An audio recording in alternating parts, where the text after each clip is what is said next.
Most of the world outside the Soviet Union has heard by now of the Korean flight 007 carrying 269 persons between New York and Seoul, which strayed off course into Soviet airspace, was tracked by Soviet radar, was targeted by a Soviet Su-15, whose pilot coolly and after careful consideration fired 2 air-launched missiles which destroyed the Korean airliner and apparently its 269 passengers and crew.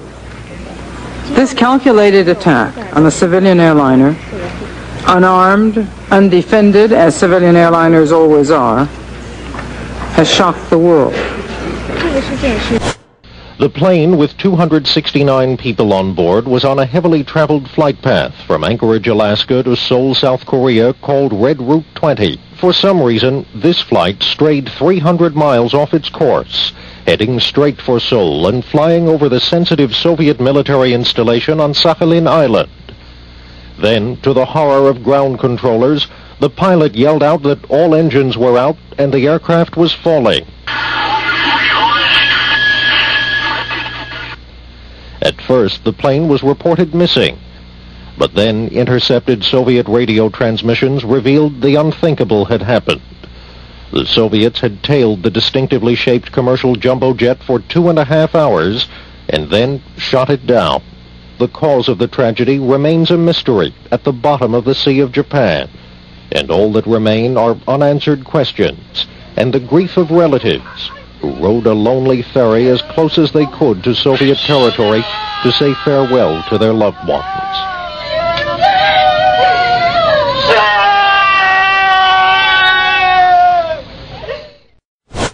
My fellow Americans, I'm coming before you tonight about the Korean airline massacre, the attack by the Soviet Union against 269 innocent men, women, and children aboard an unarmed Korean passenger plane.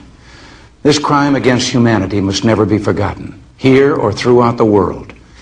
Let me state as plainly as I can, there was absolutely no justification, either legal or moral, for what the Soviets did. Despite the savagery of their crime, the universal reaction against it, and the evidence of their complicity, the Soviets still refuse to tell the truth.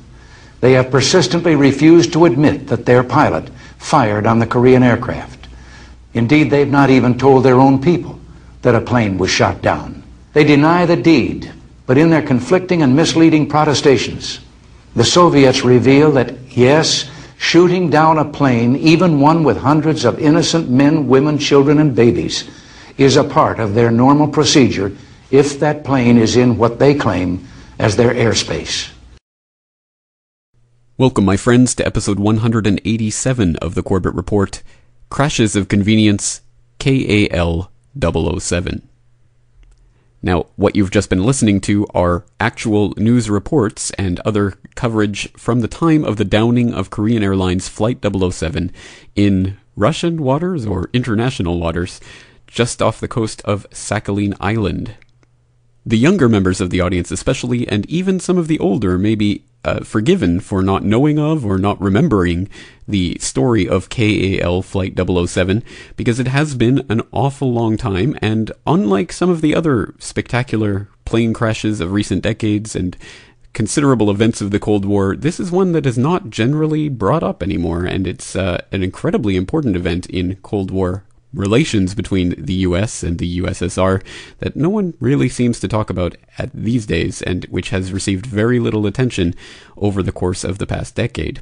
But just to refresh our memories and make sure that we're all on the same page with some basic facts about what actually happened, or what is claimed to have actually happened, let's start by constructing the official narrative of the KAL-007 flight, and we'll turn to the usual sources for the official story. So let's turn to that bastion of truthiness, Wikipedia. Quote, Korean Airlines Flight 007 was a Korean Airlines civilian airliner that was shot down by Soviet interceptors on the 1st of September 1983 over the Sea of Japan near Monoran Island just west of Sakhalin Island. All 269 passengers and crew aboard were killed, including Lawrence MacDonald, a sitting member of the United States Congress. The aircraft was en route from New York City to Seoul via Anchorage when it strayed into prohibited Soviet airspace around the time of a planned missile test. The Soviet Union initially denied knowledge of the incident, but later admitted shooting the aircraft down, claiming that it was on a spy mission. The Politburo said it was a deliberate provocation by the United States to test the Soviet Union's military preparedness or even to provoke a war. The United States accused the Soviet Union of obstructing search and rescue operations. The Soviet military suppressed evidence sought by the International Civilian Aviation Organization (ICAO) investigation, notably the flight data recorders, which were eventually released 8 years later after the collapse of the Soviet Union. The incident was one of the tensest moments of the Cold War and resulted in an escalation of anti-Soviet sentiment, particularly in the United States. The opposing points of view on the incident were never fully resolved. Consequently, several groups continued to dispute official reports and offer alternative theories of the event. The subsequent release of transcripts and flight recorders by the Russian Federation has addressed some details. As a result of the incident, the United States altered tracking procedures for aircraft departing Alaska, while the interface of the autopilot used on airliners was redesigned to make it more ergonomic. President Ronald Reagan ordered the U.S. military to make the Developing Global Positioning System, GPS, available for civilian use, so that navigational errors like that of KAL-007 could be averted in the future. End quote. Well, there in a nutshell is the broad outline of what we're talking about here. A flight of a 747 carrying 269 passengers that was en route from New York to Seoul, South Korea via Anchorage, and somehow or other managed to stray into Soviet airspace where it was eventually shot down. Very interesting, and so we can get a little bit more information about the technical details of this. I'll, of course, include a link to the ICAO investigation report from 1993. That is the second ICAO report, the one that came out after the Russian Federation had turned over the flight recorders and transcripts to the UN. And that was, of course, an integral piece of the puzzle, or at least another piece of the puzzle that could help the researchers to put together a report worth reading, or one would assume. But I can't tell you exactly because I can't provide a direct link to the actual report itself.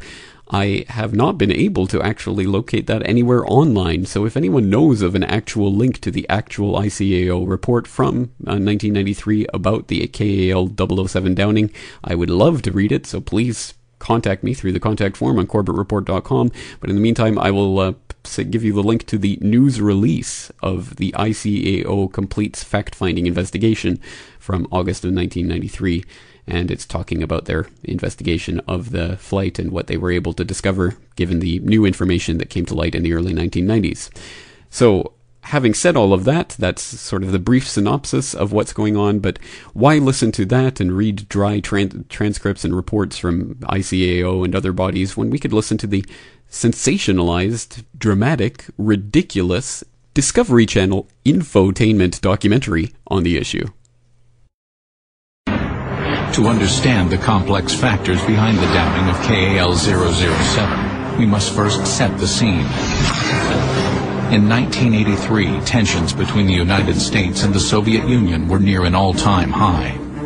President Ronald Reagan had declared the Soviet Union the evil empire, and the two great superpowers were engaged in a dangerous game of brinksmanship. On September 1st, the game turned deadly. 1 a.m. After stopping to refuel in Anchorage, Alaska, Korean Airlines Flight 007 departs on the second leg of its flight from New York to Seoul, Korea. The shortest route to Seoul would have taken the jet over Soviet territory. But due to the tension between the Soviet Union and the U.S., commercial aircraft routinely flew just outside the border of the vast USSR. 10 minutes after departing Anchorage, KAL-007 starts drifting off course. 80 minutes later, the plane is no longer in contact with Alaska's air traffic control and is following an entirely new path. It is heading straight for the Soviet military base on Kamchatka Peninsula. KAL-007 is now out of range of any of the North Pacific radio beacons. The plane misses its first checkpoint, designated Bethel. After it passed Bethel, which it missed by only 12 miles, was not really enough to give the radar controllers, even had they been watching, much of a heads up. There are no more beacons on the entire North Pacific route until you get to Japan. Kamchatka Peninsula is home to several important Soviet military installations. As KAL-007 approaches Kamchatka, the Soviet Air Defense orders fighter jets to intercept the airplane. 32 minutes later, however, Flight 007 crosses Kamchatka and re-enters international airspace. Soviet Air Defense tracks the airliner as it continues on a southwest heading.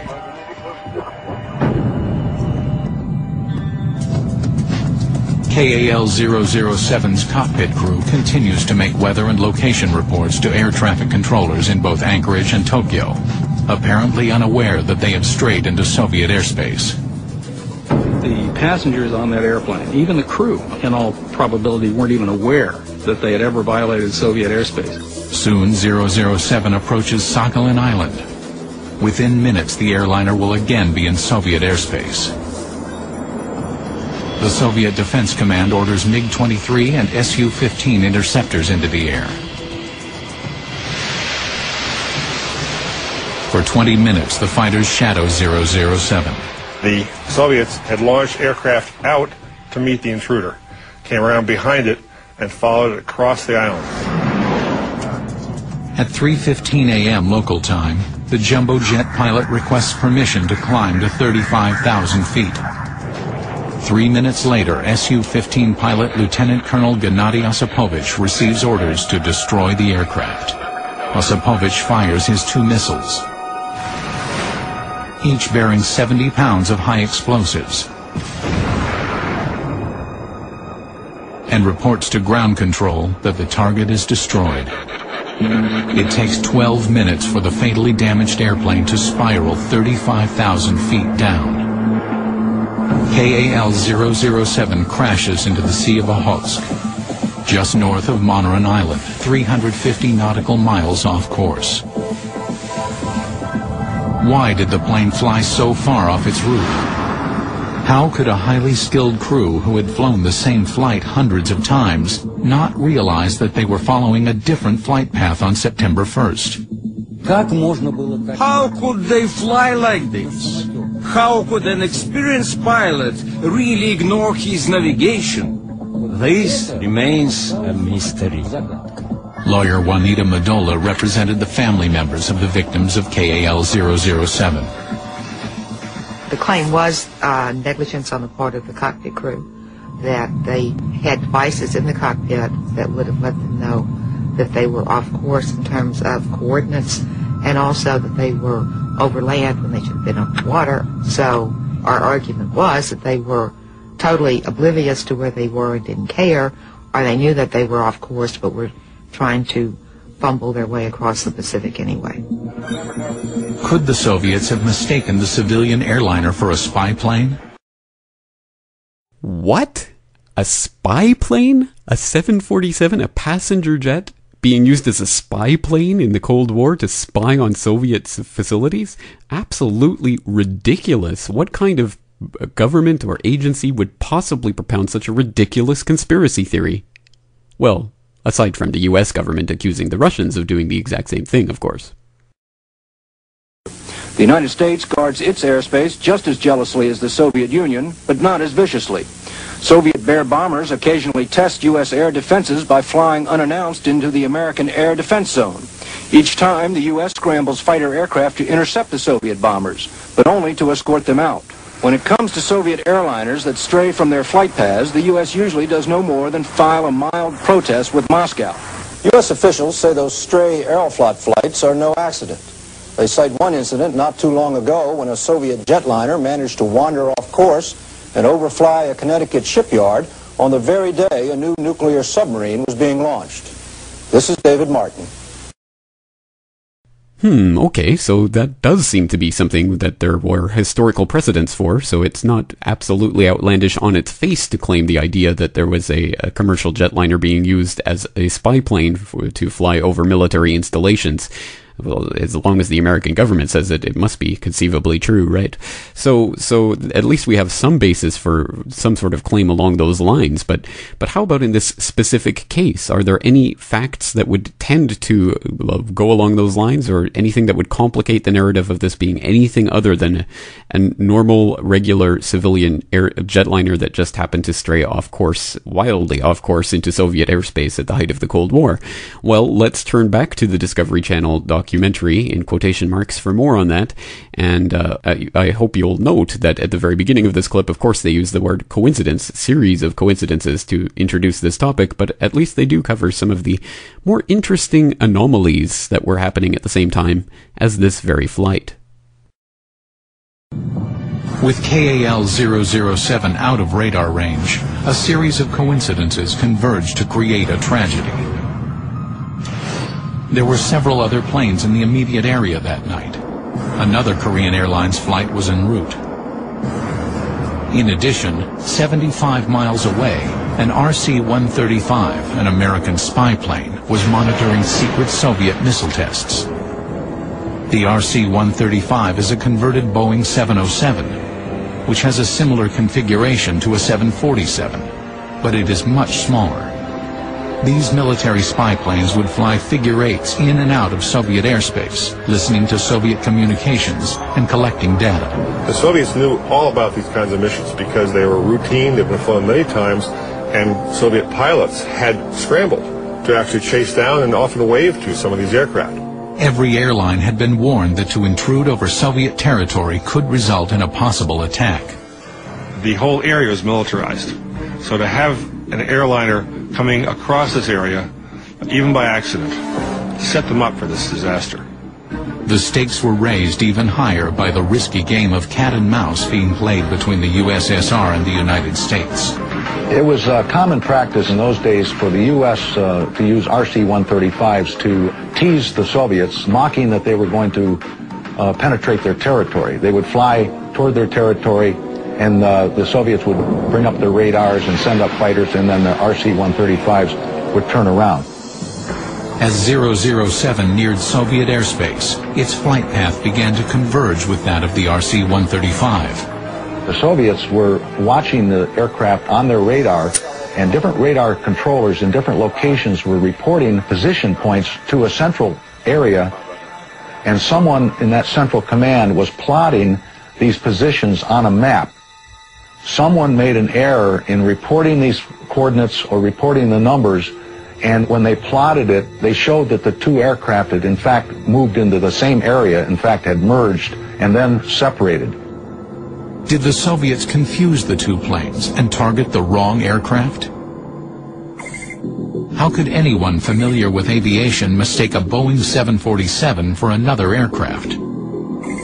There are numerous superficial similarities in that they're both large, swept-wing, four-engine, low-wing jet transports. Both airplanes were just unpainted natural aluminum on the bottom of the wings and the bottom of the fuselage, so the coloration would be similar.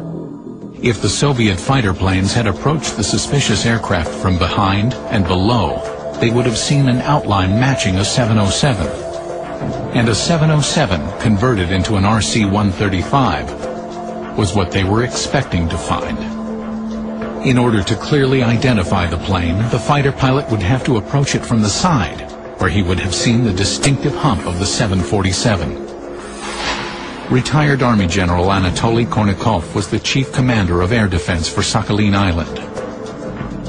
We discovered an unidentified plane heading towards Sakhalin.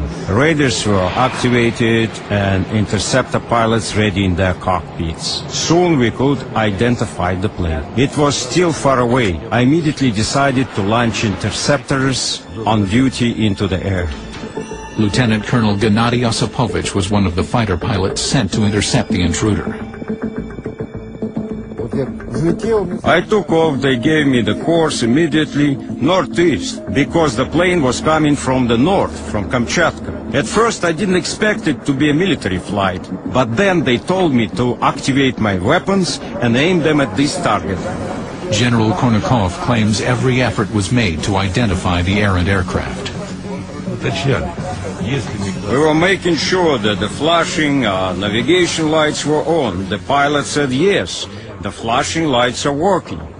A flashing light indicates that a plane is carrying civilian passengers, but this made little difference to the Soviet general. Judging by the shadow and configuration, he said it looked like an RC-135. I reported that I was ready to fire. No, they said, wait, don't shoot, don't fire your missiles. Approach his altitude and force the plane to land. In other words, they really didn't want to destroy it. I approached its altitude about 10,200 meters with readiness, and I started to flash my warning lights. This is a well-known international signal. You are in violation. I did it again, but again he didn't answer. I reported that he wasn't reacting. They told me, fire warning shots from your cannons. I moved even closer to it and shot first in a direction like this, parallel to its flight path. I fired about 4 rounds of warning shots and turned a little and fired another shot. And again, there was absolutely no reaction and no transmission from it. The Soviets had to make a decision. The Boeing 747 was nearing Sakhalin Island, home to 6 military airfields and the gateway for the Soviet fleet to the Pacific Ocean. The plane was already approaching the island west coast. When I reported that the plane is absolutely not reacting and it's flying over our base, they gave me the order to destroy the plane. Curiouser and curiouser. So this flight was flying that route over Soviet airspace at the exact same time as Soviet airspace was being invaded or infiltrated or flown over by an RC-135 spy plane that was spying on Soviet military installations during a missile test, and their paths did converge at one point. And this is all admitted in the official narrative of what actually happened that day. So none of this is actually even disputed. Well, it does at least bring to mind specters of Operation Northwoods, and I will of course put a link so people can go and refresh their memory with that plan, but it did include the idea of painting up a military jet, a drone aircraft, to look like a civilian jetliner, to be blown up over the Atlantic to make it look like the Cubans' act of Cuban terrorism in order to justify an invasion over Cuba. So the idea that the military would go to the extreme of painting up a plane to actually look like a civilian jetliner is not outside of the realm of possibility. And although I'm certainly not saying that's what happened, I have absolutely no basis for asserting that, but it does at least draw that historical parallel to mind. But in order to find out a little bit more about this idea, we can turn to the New York Times from 1996, which released an interview with the man who flew the Su-15 that actually shot down Korean Airlines 747. And that's in a story that you can access from nytimes.com under the headline, "Ex-Soviet Pilot Still Insists KAL-007 Was Spying." Gennady Osipovich held up his thick hands to show how 13 years ago he maneuvered his Su-15 fighter to blast a Korean 747 airliner out of the sky. It was the morning of September 1st, 1983, and Lieutenant Colonel Gennady Osipovich's unit had scrambled from its secret base on Sakhalin Island to intercept an intruder. After trailing the unidentified plane for more than 60 miles, the Soviet pilot zoomed alongside to get a look for himself. "I was just next to him, on the same altitude, 150 meters to 200 meters away," he recalled in conversations with a reporter this weekend. From the flashing lights and the configuration of the windows, he recognized the aircraft as a civilian type of plane, he said. "I saw 2 rows of windows and knew that this was a Boeing," he said. "I knew this was a civilian plane, but for me that meant nothing. It is easy to turn a civilian type of plane into one for military use." Minutes later, he fired 2 air-to-air missiles, sending Korean Airlines Flight 007 crashing into the sea, killing 269 people and causing what President Boris N. Yeltsin has called the greatest tragedy of the Cold War. 13 years after the downing of KAL-007, debate still rages over whether the Soviet Air Force showed a reckless disregard for human life and why the Korean plane was so far off course. Osipovich's brush with notoriety began when he was recalled from vacation in August 1983 and put on temporary duty. For several days he lived in a small house at the end of the runway at the secret Sokol, or Falcon, base. On September 1st, his unit received an urgent order to take to the air. An unknown aircraft had passed over Kamchatka Peninsula and was heading towards Sakhalin. "For us, that is everything," he said, recalling the order. "It means that we just have to go up and kill someone." Colonel Osipovich was directed toward the intruder and intercepted the plane about 95 miles from Soviet airspace. He maneuvered behind the plane and from a distance of 13 kilometers, nearly 8 miles, soon had him in his sights. It was huge, he said. I saw everything, including the blinking lights on top and bottom. His first thought was that it was a Soviet transport plane being used to test the readiness of the air defense forces. I thought it was some kind of inspection because never before had I seen foreign planes fly with these blinking lights, he said. While American intelligence planes commonly flew along the Soviet periphery, Western commercial airliners never came close to the heavily militarized Soviet region, flying their passenger routes hundreds of miles away. Disputing reports that he urged his superiors to be cautious, Colonel Osipovich said he was prepared to shoot the plane down as soon as it crossed the border, and still regrets that he was not allowed to do so. I asked the ground what to do, he said. They got scared and told me to force him to land, and this was our big mistake. If the plane had crashed on Soviet territory, he said, the authorities would have recovered proof that it was on a spy mission. End quote. Well, that's the long and short narrative of Colonel Osipovich, and you can go and read the full interview to find out some of the more of the details about that. But as far as 1996, as late as 1996, I should say, he was still saying and holding by the idea that this was a spy plane that he had shot down, and is claiming that because the wreckage landed in international waters, well, there was nothing, they couldn't recover all of it, and therefore they couldn't prove that it was a spy plane. But it was enough for him. Well, that's an interesting thread of the story, and one that we will pick back up a little bit later. But first, we should perhaps take a moment to take stock of what we've learned so far, and ask, why are we covering this at all? Why is this in an episode of the Corbett Report entitled Crashes of Convenience? What is the connecting thread here? And that's a very good question, and one that I think we can begin exploring with this clip. As they unfold in the shooting down of a Korean jumbo jet off the coast of a Soviet military outpost. Among those killed when the plane came down was a Georgia Congressman, Larry McDonald. We'll find out what his wife has to say. She believes there was a conspiracy to kill her husband, and she is thinking now about trying to succeed him in Congress. We'll see what Kathy McDonald has to say about the death of her husband and find out what she wants this country to do about it.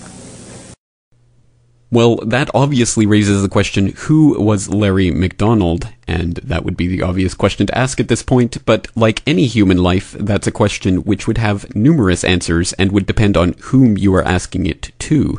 And I guess we could start by asking it of the U.S. government itself. And if you go to bioguide.congress.gov, you can find his official congressional biography, in which states McDonald Lawrence Patton, a representative from Georgia, born in Atlanta, Fulton County, Georgia, April 1st, 1935, educated in the public elementary schools of Georgia, graduated Darlington High School, Rome, Georgia, 1951, Davidson College, North Carolina, 1951 to 53, MD, Emory University School of Medicine, Atlanta, Georgia, 1957.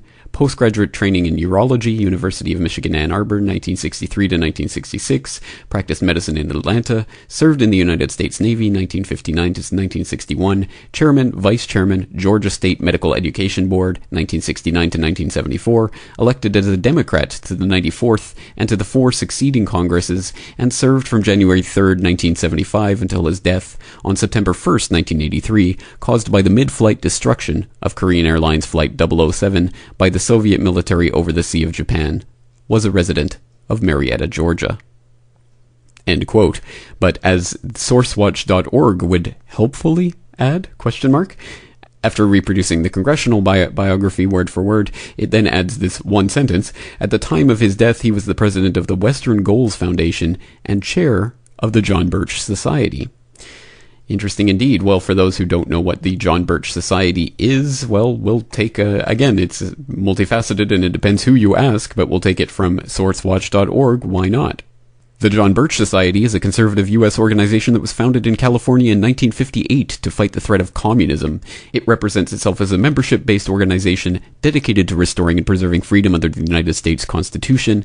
It states that its members come from all walks of life and are active throughout the 50 states as part of local chapters. The Society invites all Americans to explore its website, learn more about the John Birch Society, and consider joining with it in its mission to achieve less government, more responsibility, and, with God's help, a better world. JBS advocates the abolition of income tax and the repeal of civil rights legislation, which it sees as being communist in inspiration. For this reason, its opponents characterize it as a white citizen society dedicated to preventing minorities from gaining political power. At one time, the John Birch Society was very powerful, and members included prominent residents of California, including the Knott family. In their early days, Birchers shared a common ideology and some overlapping membership with Fred Schwartz and his California-based Christian anti-communism crusade, end quote. Well, that's one way of putting it, and that's the take of SourceWatch.org, which obviously has its own agenda to promote, and I'm not pronouncing on that agenda either way, but at any rate, that's their description of the John Birch Society, and in other places you would get other descriptions.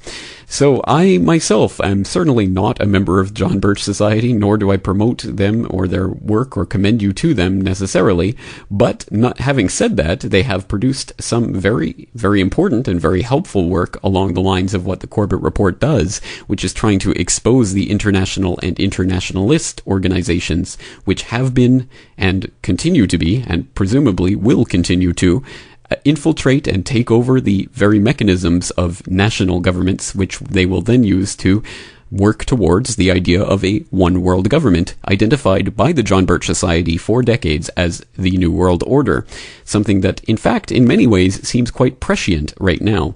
And I certainly disagree with the John Birch Society and the Birchers on their fixation on the idea of communism and collectivism as being the sole enemy in this struggle, and how everything sort of comes back to that, if not necessarily communist idea, at least to the collectivist idea, because communism is no longer the terror, scourge, scare that it used to be.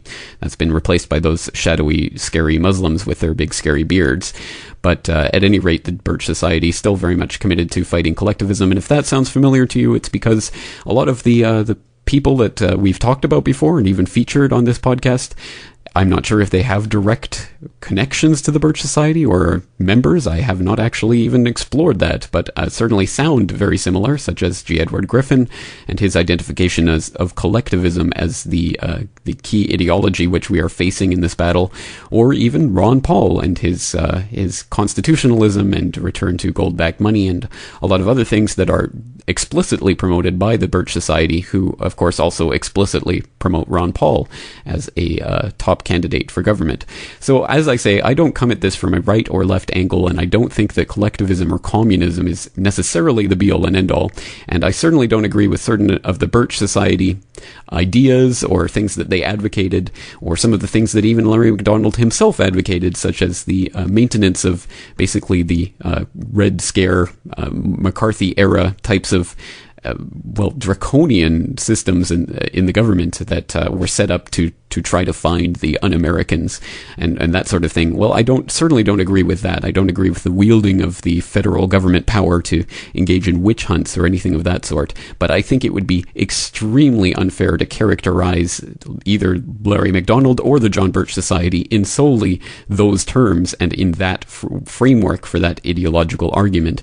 So in an effort to be much more open to the facts of this investigation, rather than just relying on the ways that various other organizations have portrayed the Birchers or McDonald, let's actually turn to a clip of Larry McDonald on Crossfire, that mainstay of CNN political commentary from the left and the right side of the political spectrum that Timothy Leary once famously remarked was like watching the left side of the CIA debating the right side of the CIA, which is particularly humorous because, of course, Timothy Leary was eventually also revealed to be CIA. So take that for what you will. But at any rate, here is an appearance of Larry McDonald on Crossfire from 1983, shortly before the downing of KAL-007, in which he talks about his views. I wanted to play just an excerpt from this to give a representative idea of some of the views discussed, but I found the entire argument and conversation between Larry McDonald and Pat Buchanan and Tom Braden to be just too fascinating to excerpt. So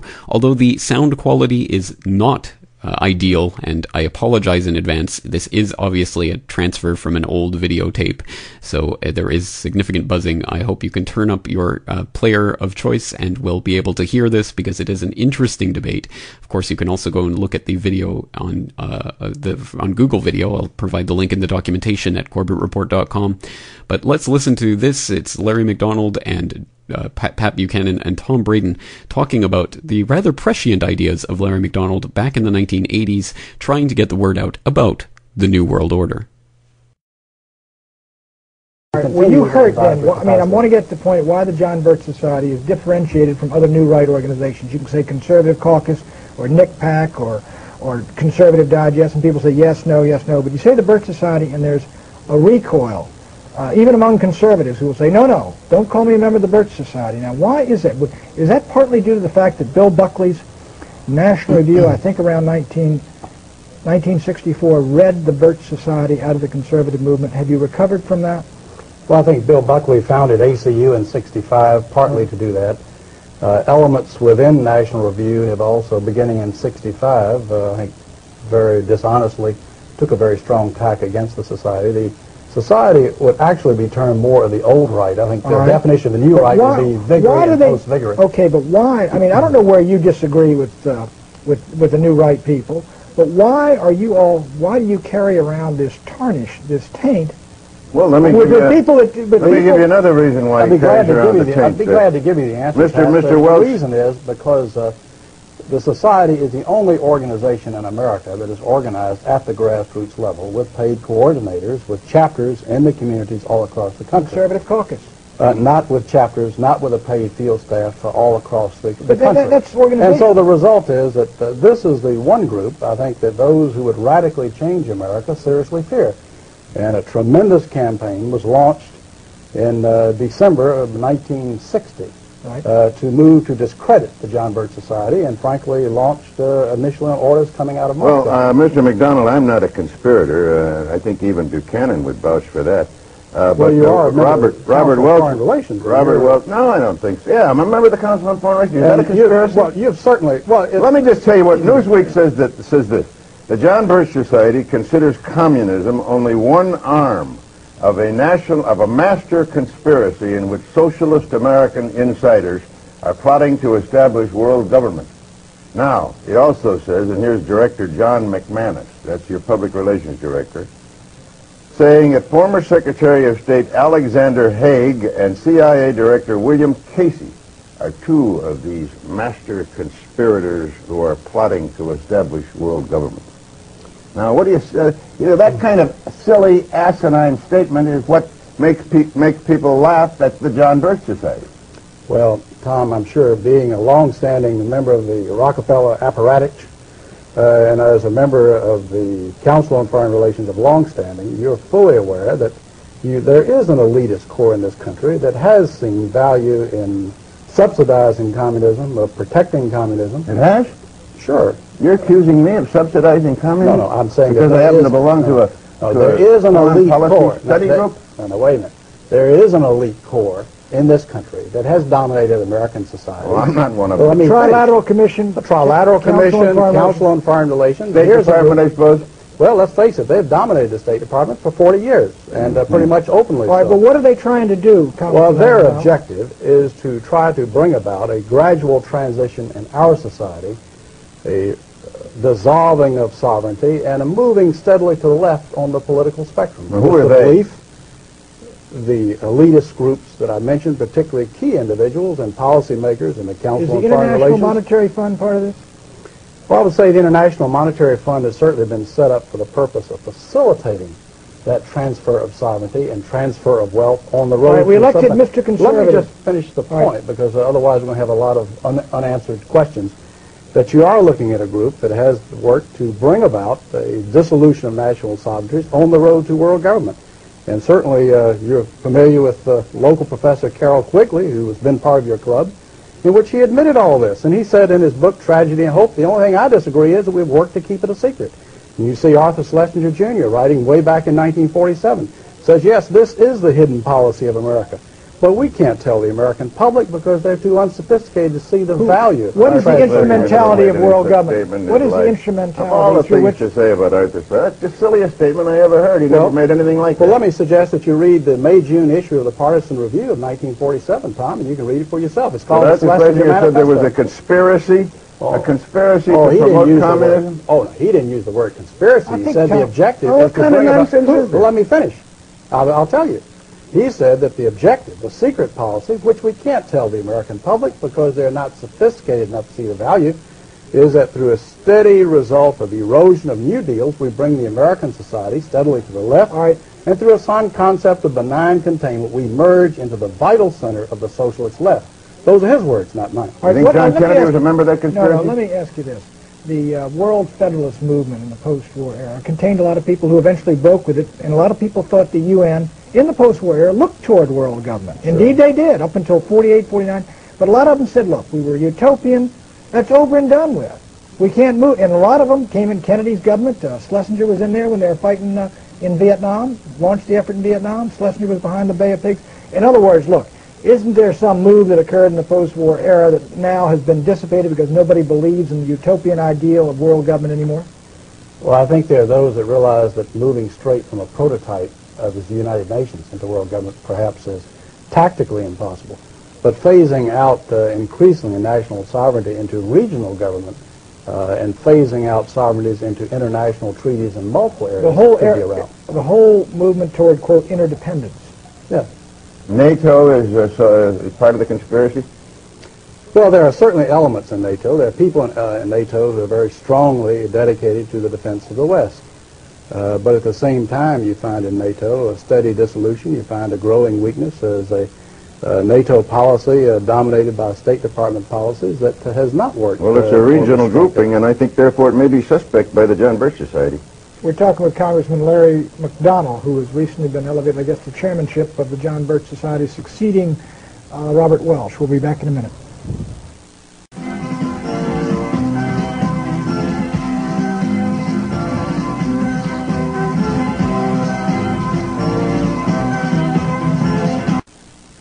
Welcome back to Crossfire. Our guest is the new chairman, recently named chairman of the John Birch Society, Congressman Larry McDonnell, a Democrat from Georgia.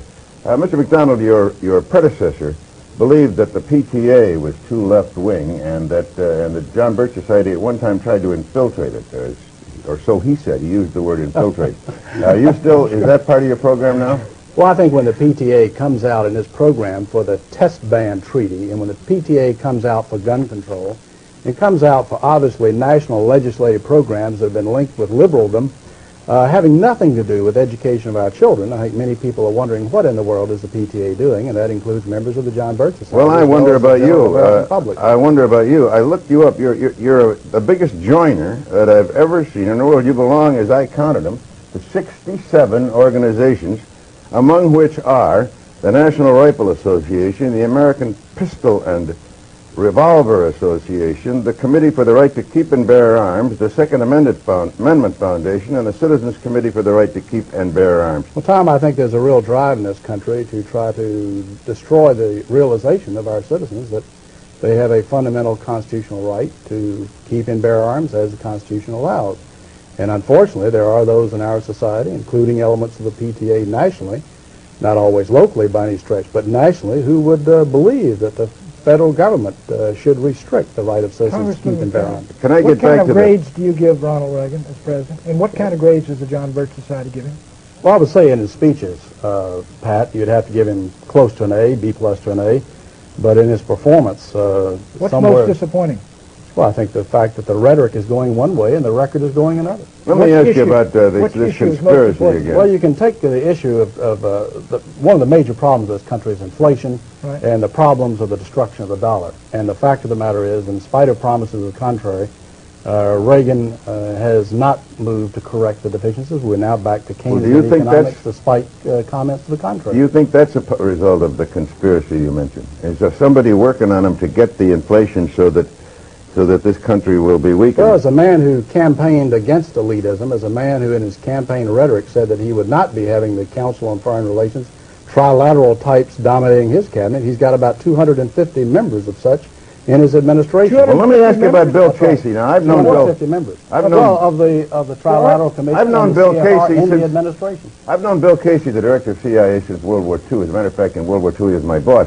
Now, your public relations director, the John Birch Society, says that Bill Casey is a part of this conspiracy that's trying to bring about world government. Before he became CIA, one of his big jobs was aiding in the transfer of technology and goods and so forth to the Soviet Union, helping the Kama River Project, the Export-Import Bank, helping to finance these things. Is the Export-Import Bank part of the conspiracy? I think the whole drive, the fact that the American people have been tapped steadily, especially since World War II, to finance their enemies and to have the massive technology transfer to those who would do it. You know that from the Braden Doctrine in the agency, which you're very familiar with, and the feeling that we must somehow subsidize the, quote, non-communist left. That's among our so-called allies. Braden was and in country after country, that turned out to be the communists, the crypto-communists masquerading as the non-communist left. That's Mr. Mitterrand, who has taken the strongest position against the Russians of any Western European Well, leader. he was about to lose everything at the polls, and he had to show some sign. It's very difficult to say exactly how far that will Congressman McDonald, he's been using the term conspiracy. No, I didn't use it. For heaven's sakes, Pat. The John Birch Society used it. I don't want to go through the tapes. Well, it is. Don't blame it on me. He used it. You've used it 45 times. That's right. They say this is a conspiracy. I want to know what the conspiracy is. I'm trying to find out who's in it and what agencies of government in it, because I want to fight it along with you. You look like... Great, Tom. Let me tell you, Tom. You tell me, how can I join the John Birch Society? Well, gosh, Tom, you got no problem at all. All you need to do is write a letter to the John Birch Society, Belmont, Massachusetts, 02178, and tell them that you would like to purchase for $2 a copy of the Blue Book. Tom, you read it, and I think if you're a dedicated American, you will agree with every word. Then you get in touch with me, and we may even sign you up. Yeah, but it says here in one of your publications, not just anyone can be a Bircher. Now, how can I be a Bircher? Anyone. Now, if you don't believe in the Constitution and limited government and free enterprise and biblical values of morality, I believe in all those, but I don't well, believe there's a conspiracy. He'd make a lousy candidate. Tom, you know, as a matter of Pat, a member of the conspiracy, he's a member of the press. Let me ask you, Mr. Braden's used for the 47th time the term conspiracy. Now, let me ask you seriously. When you use people like Casey, who's on the Council on Foreign Relations, David Rockefeller's Trilateral Commission, what do you mean, or do you mean, is that your term, the term conspiracy? Well, there are many different levels of the problem. But yes, the term has been used, the term of conspiracy. When you have a group of people... they're actively collaborating, and at the other end of that point of collaboration are communists, and on this end of the point of collaboration is Bill Casey and trilateralists and CFR Al Haig. You have people who are part of the elitist structure of this country that have dominated this country openly for 40 years. I know, but they're not... Is that a conspiracy? Now, wait a minute. If people quietly working together for evil objectives, two or more, that by definition is a conspiracy. You have, by their own admission, you look at The Tragedy and Hope by Professor Carroll Quigley, who's a member of this elitist group. He says, sure, we've been working this. Sure, we've been collaborating with communism. Yes, we're working for a global accommodation. Yes, we're working for world government. The only thing I object to is that we have kept it a secret. And I think we've gone so far along, we should come out and say. I'll bet you $1.50 that Bill Casey doesn't know who Professor Quigley is. I don't. He's at Georgetown a number of years ago. He died a couple of years ago, and he wrote The Tragedy and Hope. He's a very noted member of your club, Tom. Tom, you've got to broaden your reading a little bit. What I ought to do is read more about conspiracies, and that's why I'm interested in what I'll tell you what you ought to do is go back and look at your founder, Edward Mandell House, because he wrote the book Philip Drew Administrator, and in this, Colonel House said that what he envisioned for the world was a world government along socialist lines as envisioned by Karl Marx. Now, that's your leader. Now, Tom, so you got to go back to the beginning. Well, his leader was Woodrow Wilson. Do you think he was a communist? No, I think Woodrow Wilson was his follower. I think Edward Mandell House dominated Wilson, not the other way around. And so Edward Mandell House, that was, we ought to make that clear. He was President Wilson's alter ego. That's correct. Yeah. So he is the real villain from which all these conspiracies. No. He is a major figure, Tom. But there has been, unfortunately, in the West, an element. There are good members in the Council on Foreign Relations, dedicated, patriotic people. You've had Sproul Braden, who was a member of the Council of the Birch Society, Bill Buckley's and Council on Foreign Relations. You've got some dedicated people, but the driving forces have very clearly been willing to collaborate, subsidize, work for technology transfer for what they feel is some type of an accommodation and merger. And I submit this would be a disaster for the American Republic. Are there any in Congress? Sure. Our guest has been Congressman Larry McDonald of the John Birch Society. He's the new chairman. He's succeeded Robert Welsh, who has stepped down, as I understand it. That's correct? He's been sort of promoted to Chairman He's been Emeritus. promoted to Chairman Emeritus and Founder, and Tom Braden and I will be back with final comments in a moment.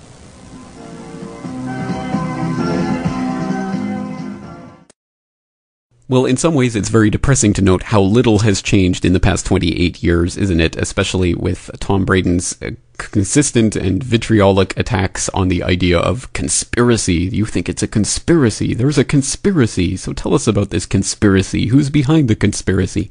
At least Pat Buchanan does point out the fact that that Pat Braden had used that term about, 40 plus times during that 15-minute conversation. So there was definitely the concerted tactic to insert that CIA invented phrase conspiracy theory into the conversation. And I will direct you back to episode 50 of this podcast in order to find out more about the C word and where it really came from.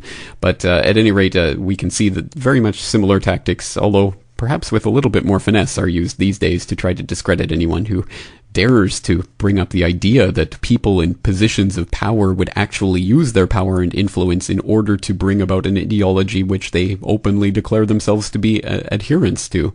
Oh, what a ridiculous conspiracy theory that would be. Well, as I think, I certainly think that was an interesting conversation and quite prescient, considering that was, again, 28 years ago.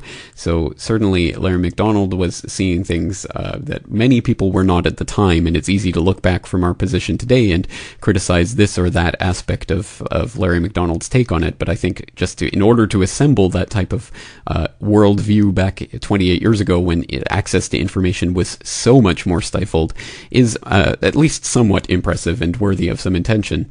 So there we have at least some interesting connection to this Korean Airlines flight. We have the man who had just become the president of the John Birch Society, a sitting member of Congress, was actually killed on board that flight as he was making his way to mark the 30th anniversary of the Korean armistice, along with other senators who, as it turns out, were actually supposed to be on that flight, but at the last minute changed their flight to another flight. But if you think this is where the story starts to get a little bit strange, well, you haven't seen anything yet. For the really bizarre ideas in this story, well, we have to turn to the immediate aftermath of the crash of 007 and the recovery, or lack thereof, of the wreckage of that flight. And things start to become very strange indeed. Well, let's turn to the Discovery Channel mockumentary once again for the official story of that recovery effort. Based on data from Soviet radar, KAL-007 did not plunge straight down after being struck by the missile. Instead, it went into a long, wide spiral. Here, on this graph, we see the plane's movements after it was hit. Here is the downward spiral with loss of altitude and speed. With the spiral descent, the plane's fuselage skin started disintegrating.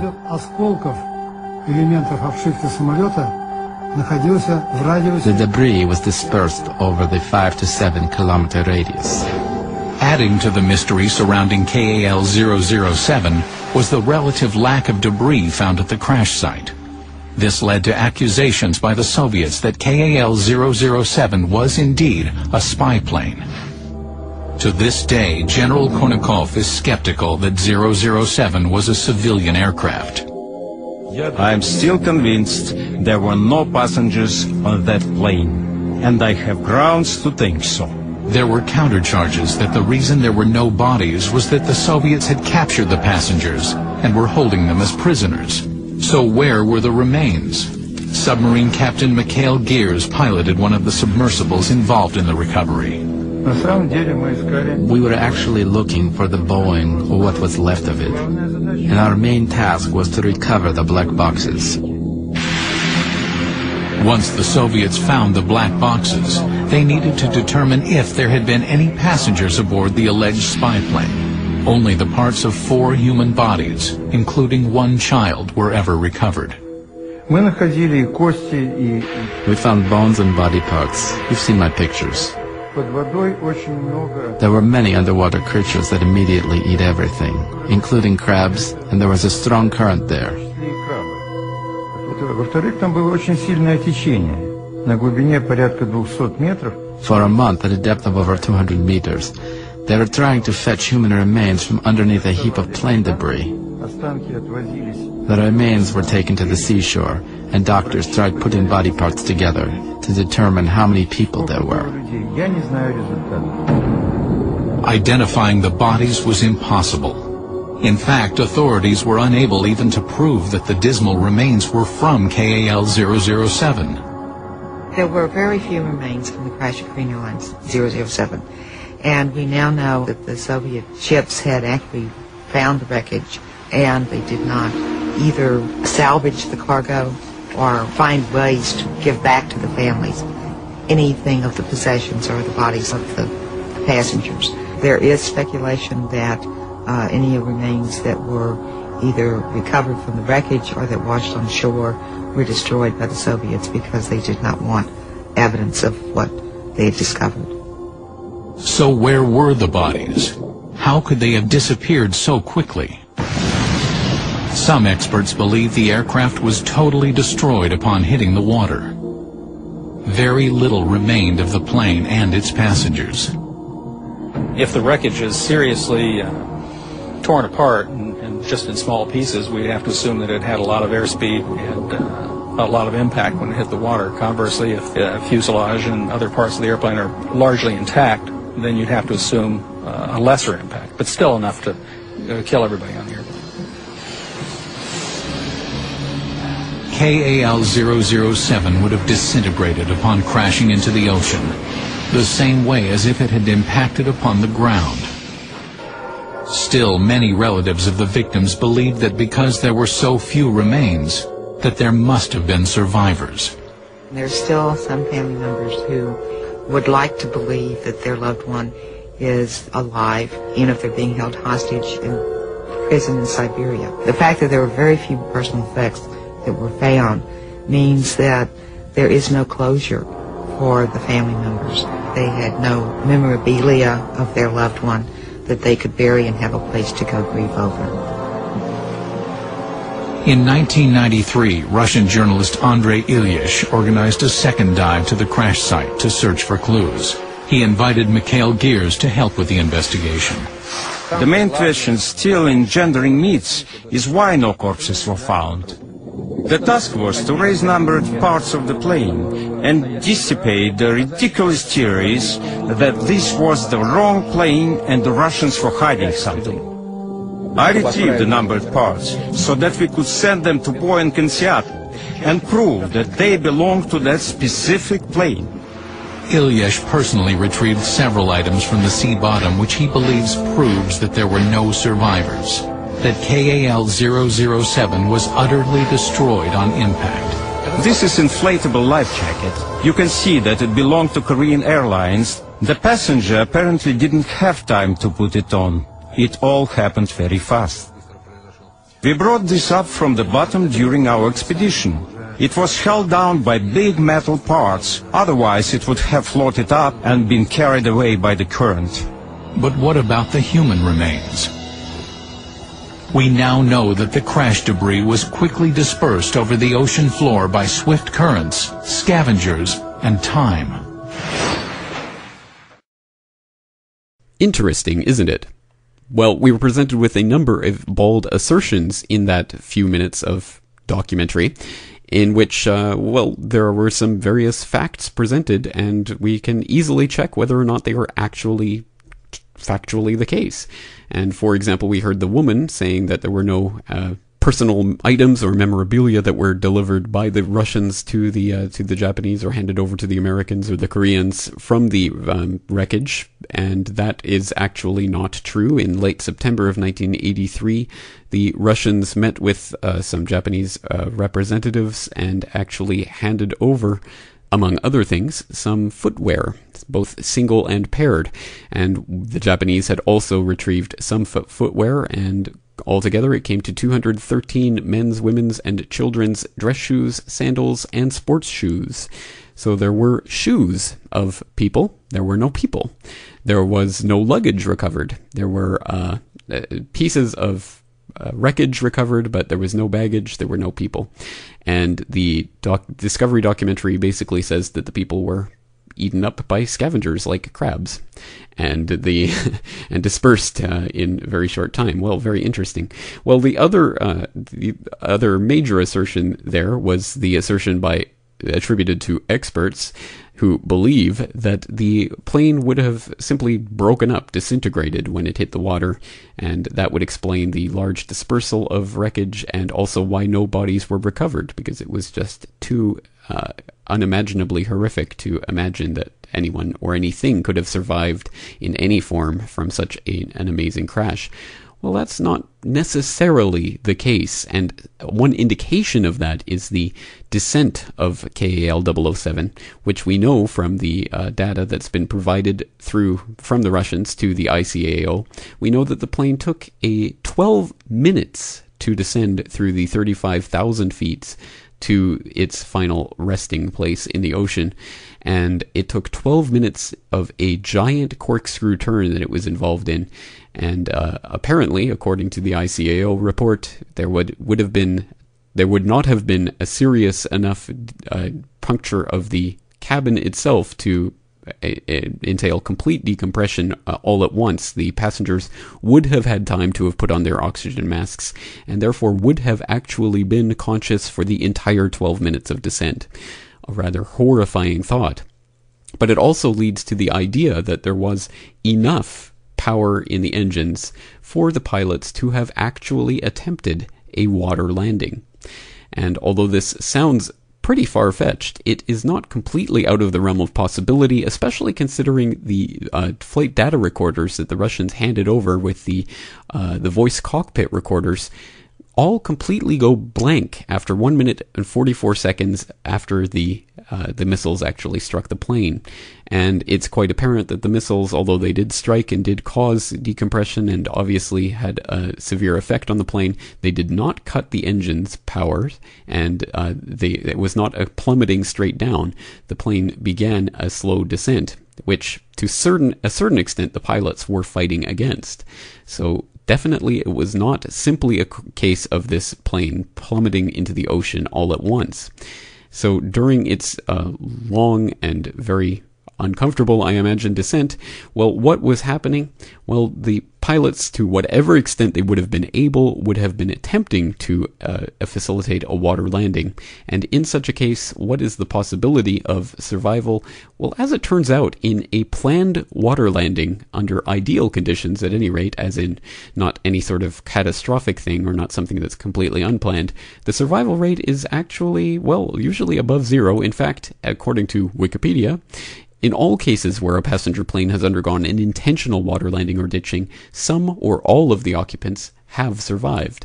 And you can look at the numerous examples here from the 2009 all the way back to the 1950s, talking about case after case after case of water landings where some or all of the passengers were able to survive. So although I'm certainly not saying that's what happened, it certainly could conceivably, in the realm of possibility, have happened. And from that, we have this rather interesting website. It's rescue007.org, and it is the product of a group of people who are working to, well, uncover the truth about 007, and they have their own ideas. And basically, this website is devoted to the idea that not only did the pilots manage to do a water landing of KAL-007, but that the passengers survived and were taken hostage by the Russians, who have been holding them ever since. Well, it sounds quite outlandish, and I must admit to a certain extent it probably is, but it is nonetheless quite intriguing, and rescue007.org still has a wealth of information on KAL-007 that I would recommend people at least checking into, because I think a number of documents and other things that they've assembled from government sources and others is quite impressive in and of itself, and in lieu of that ICAO document, probably provides the single best one-stop resource for resources on the KAL-007 disaster. And it is a rather interesting story that they have pieced together here. And basically, as I say, the thesis is that there were survivors and they were captured by the Russians. I will leave you to explore the site on your own and the wealth of information contained there, but let's just take a look at their entry on Lawrence Larry Patton MacDonald. Quote, upon arrival in Moscow, MacDonald was taken to the Lubyanka KGB prison, where he was given the designation prisoner number 3. While at the Lubyanka, he was kept in isolation, taken from his cell only for questioning. Following a number of questionings, Mr. MacDonald was moved to the Lefortovo KGB prison, also in Moscow, for continued interrogation over a period of several months. In Lefortovo, prisoners were kept in cells that were artificially cooled to near freezing temperatures. These cells were about 1.5 meters on a side, or roughly 4.5 feet. The dirt floors were submerged in water, so that the prisoners either stood or lay down in mud. There might be a slanted bench against which the prisoner could lean his feet against the opposite wall. After a time in Lefortovo, Mr. MacDonald was then moved to a Daka summer house in Sukhanova, near Moscow, where the interrogations continued. Mr. Schifrin's sources indicated that they had strong reason to believe that while in Sukhanova, MacDonald was interrogated under drugs that may have eventually resulted in identity loss. He was brought eventually to a prison in Karaganda, Kazakhstan, the region where the Soviets had important nuclear missile test ranges and similar installations. He may have been brought to this area to be interrogated by experts there as part of the effort to find out what he could say about the U.S. nuclear program and what he knew about the Soviet program. End quote.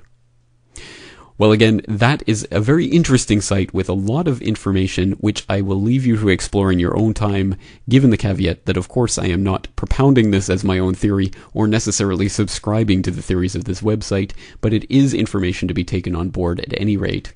But we do have a number of different conflicting stories here, of course, not all of which can be true, from the idea that this KAL-007 was a spy plane that was being used to spy on military installations during a sensitive Soviet missile test that was shot down because of its spying, to the idea that the Soviets had shot down this flight, perhaps even in an attempt to specifically gain access to MacDonald, or had forced the flight to land without even shooting it down, perhaps, might be one of the theories. Or we might have the idea that the powers that be were uncomfortable with MacDonald letting loose their plans and had the entire incident staged as part of a giant plan to get rid of their opposition. Personally, I'm going to remain agnostic on this one. I certainly find it highly unlikely that this was somehow manipulated to that much of an extent, but it is nonetheless an open mystery as to how KAL-007 really managed to get so far off course with pilots who, of course, not only had decades of experience, and including military experience, but pilots that had even flown this exact same route for years on end, including even flying the president of their own country on that route. I mean, this was not something that was done by a bunch of rank amateurs who didn't know the difference between flying over water and flying over land. So, again, there are numerous things that are left unexplained with this, and however the crash occurred, it was nonetheless a crash of convenience for those who would prefer not to have someone in Congress questioning their agenda. And on that note, we'll leave today with the reminiscences of Larry MacDonald by none other than Congressman Ron Paul, another congressman who, well, has had his share of interesting moments, I would say, including the Bilderberg 2008 leaked information that Ron Paul was potentially a target for assassination by the global elite.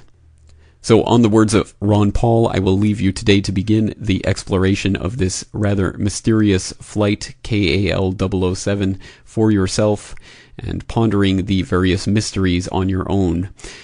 That's it for today. I am your host, James Corbett, asking you to join me again next week for another edition of the Corbett Report.